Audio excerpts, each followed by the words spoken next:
The member for Warringah. I thank the Minister for her comments and response in relation to the proposed amendments, but I note that the Joint Standing Committee is silent on source of donations and where there should be prohibited sources of donation, in particular from sectors that make substantial harm to the health of the Australian people.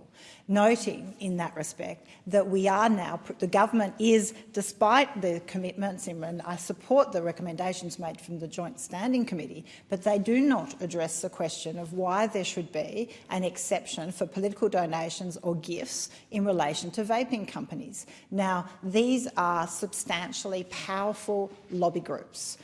In particular, where the only area for vaping companies left will be with prescriptions. So then we get into the pharmaceutical area. But we know these products are incredibly pervasive and damaging to the health of Australians, and in particular the health of our young Australians. And as such, a tough position from the Albanese government should be to start closing these loopholes, and in particular with a new product on the market such as vapes.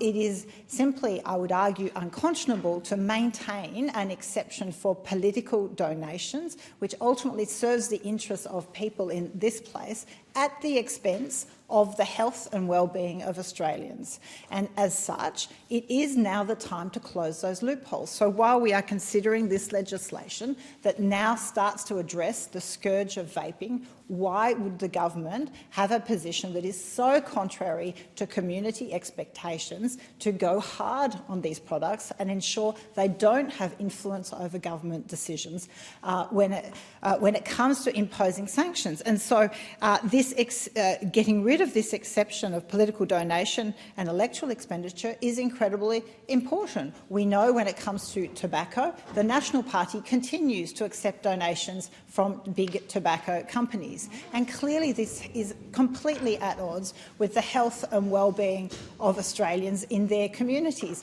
The impacts of tobacco and nicotine on our health is well documented and comes at great expense to the overall health and well-being of our nation. And as such, it is time to close those loopholes. And I urge the government to agree to this amendment and delete clause 67, which provides an exception to political donations and electoral expenditure for vaping.